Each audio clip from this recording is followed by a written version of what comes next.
Assalomu alaykum barchaga do'stlar. Kimda kim kanalimga obuna bo'lmagan bo'lsa, obuna bo'linglar, like bosinglar va kommentariyada faol ishtirok etinglar. Bugun sizlar bilan biza Ufa shahrining Diyoma rayonida joylashgan eng go'zal ibodatxonalardan biri Madina masjidi haqida gaplashamiz.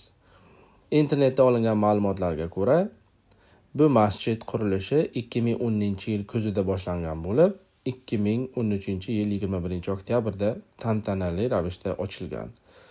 Masjid atrofi o'rmonlar, baland binolar va juda ko'plab daraxtlar bilan o'ralgan. Go'zal tabiat.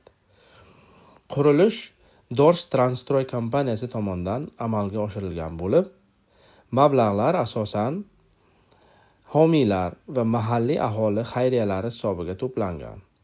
Qurilishda asosiy tashabbuskor va homiy sifatida Dors Transstroy kompaniyasi rahbari Marat Latipov faol ishtirok etgan ekanlar.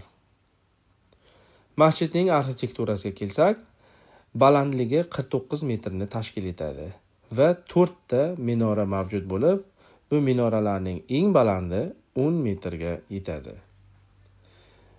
Masjidning ichida 600 nafar namozxon bir paytni o'zida jamlanishi mumkin.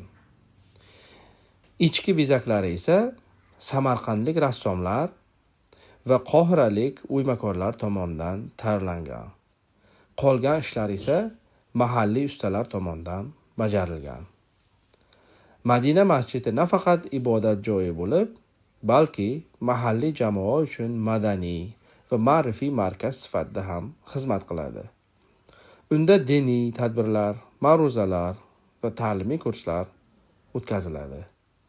E'tiborlaring uchun hammaga rahmat.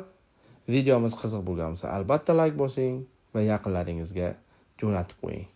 Sog' bo'linglar.